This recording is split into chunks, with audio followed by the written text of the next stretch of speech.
Très heureux de vous accueillir ici, dans la 8e circonscription du Val d'Oise.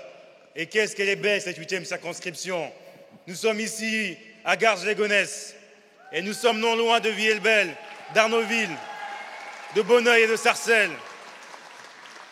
Nos villes populaires, chevilles ouvrières de cette France dont nous sommes fiers.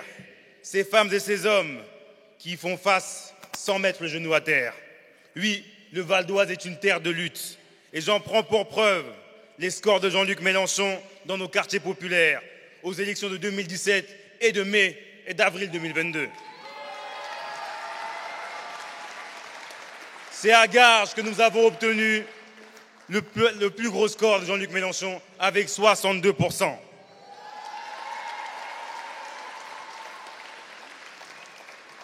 Donc, cher Jean-Luc, la symbolique est forte que tu sois ici présent. Je rends également un vibrant hommage à mon collègue député, le responsable des élections, M. Paul Vannier. Il est député de la 5e circo du Val d'Oise. Il a été à la manœuvre pour façonner cette NUPES avec des candidats dans tous les territoires français. Paul, tu as vu juste, en pouvant œuvrer à faire élire 151 députés au Parlement français.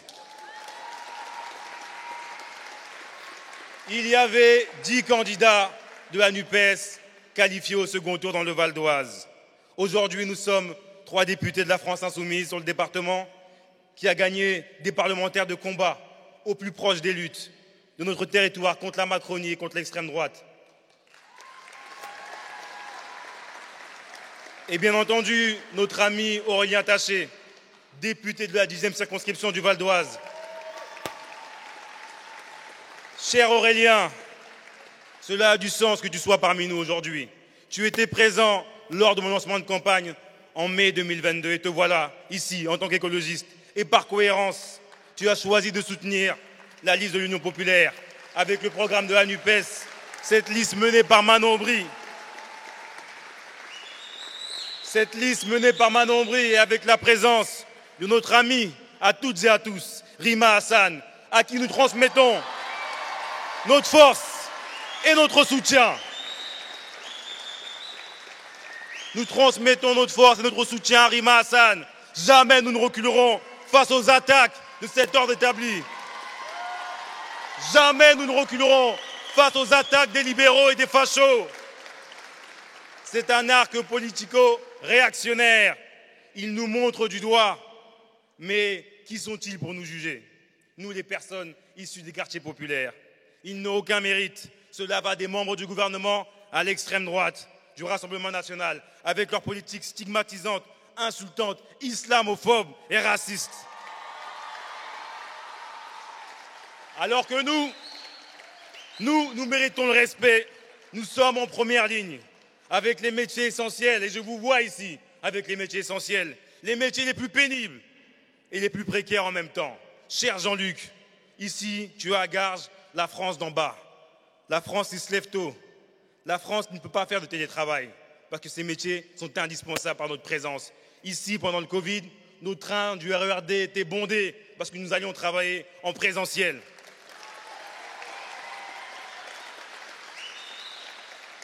Nous sommes ceux qui subissent de plein fouet les politiques austéritaires en France sous Macron et au Parlement européen sous Van der Leyen. Nous sommes pour le blocage des prix quand la Macronie et l'extrême droite votent contre. Nous sommes pour la taxation des superprofits quand la Macronie et l'extrême droite votent contre. Nous sommes pour l'augmentation du SMIC quand la Macronie et l'extrême droite votent contre. Nous sommes pour le gel des loyers quand la Macronie et l'extrême droite votent contre. Nous sommes pour un revenu d'autonomie pour les étudiants que je vois ici, si nombreux dans la salle, pour pouvoir étudier et ne pas avoir à travailler et être précaire. Quand la Macronie et l'extrême droite, encore une fois, votent contre, dans les quartiers populaires, nous sommes en première ligne, je l'ai dit, face aux politiques réactionnaires du gouvernement Macron. Et depuis les marches du MIB à aujourd'hui, de nombreuses luttes populaires ont vu le jour face à chaque gouvernement. Cher Jean-Luc, merci à toi de prendre le temps de comprendre les mécanismes de notre fonctionnement dans les villes populaires. Où sont le haut lieu de la créolisation que tu théorises si bien, Jean-Luc? Merci à toi de comprendre notre auto-organisation face aux répressions policières et aux violences qui s'en suivent. Nous avons le cuir dur, épais, comme l'ont eu nos grands-parents, tirailleurs qui ont été en première ligne pour libérer la France du fascisme.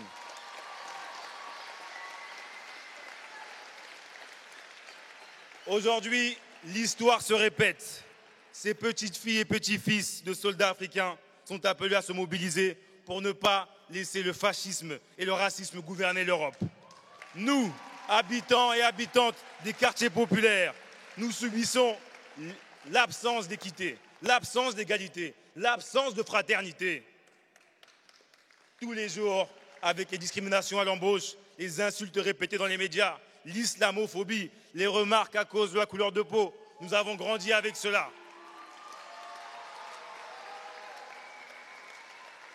La France insoumise a ce devoir de répondre aux aspirations des nouvelles générations.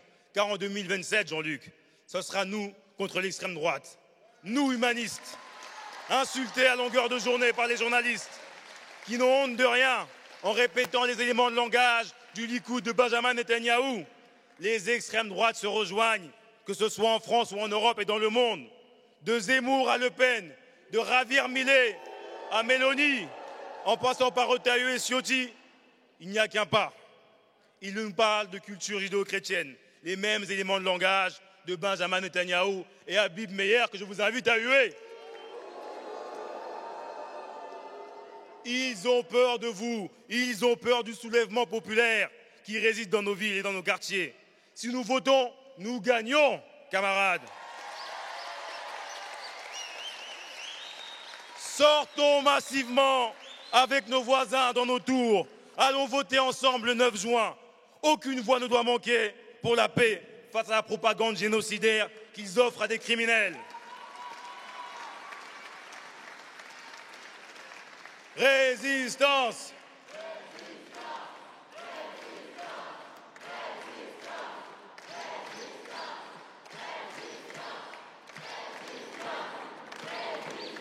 Quand Benjamin Netanyahou faisait sa propagande de guerre sur CNews, sur LCI, excusez-moi, j'étais avec Sébastien Delogu, avec Thomas Porte, Louis Boyard, Rima Hassan, Tabouaf,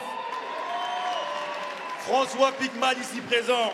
Nous étions devant le siège du groupe TF1 avec des milliers de femmes et d'hommes, en majorité des jeunes. Et je dis gloire à cette jeunesse qui se mobilise. Gloire à cette jeunesse française qui dit non au génocide. Et c'était avec une fierté que je siège avec des députés dans nos rangs qui ne détournent pas le regard devant la misère et les guerres du monde, où qu'elles se passent. Cessez le feu à Gaza, cessez le feu à Goma. La paix au Congo, la paix en Palestine. Merci à vous. Cessez le feu.